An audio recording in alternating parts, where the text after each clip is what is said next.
ধানমন্ডি মানুষের দীর্ঘদিনের স্বপ্ন পূরণ হলো। রাজধানীর গুরুত্বপূর্ণ এলাকার মধ্যে ধানমন্ডি অন্যতম।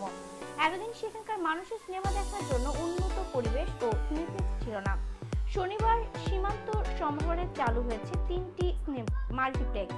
উদ্বোধনের আয়োজনে হাজির হয়ে সেখানে সিনেপ্লেক্স চালু হওয়াকে ইতিবাচকভাবে দেখছেন ঢাকা সিনেমার সবচেয়ে প্রভাবশালী নায়ক শাকিব খান।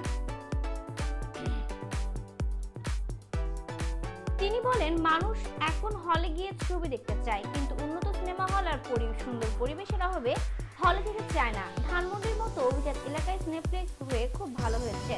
এর মধ্যে ধানমন্ডি মানুষের দীর্ঘদিনের স্বপ্ন পূরণ হলো। পাশাপাশি আমরা যারা সিনেমার মানুষ তাদের জন্য এটা একটা অনেক বড় আনন্দের বিষয়। শাকিব খান আরো বলেন, সিনেপ্লেক্স দর্শকের জন্য এখন ভালো ভালো সিনেমা নির্মাণ হচ্ছে।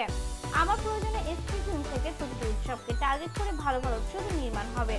ওইসব ছবি সিনেপ্লেক্সের দর্শকরা গ্রহণ করবে। কৃতজ্ঞতা প্রকাশ করে শাকিব খান বলেন, যারা নতুন সিনেপ্লেক্স নির্মাণ করলেন তারা অবশ্যই ধন্যবাদ পাওয়ার যোগ্য। তাদের এই সিনেপ্লেক্স নির্মাণের উদ্যোগ অব্যাহত থাকুক। বসুন্ধরা সিটির পর সীমান্ত সম্ভারের 3টি সিনে পর্দা নিয়ে স্টার সিনেপ্লেক্সের শাখা উদ্বোধন করল কর্তৃপক্ষ।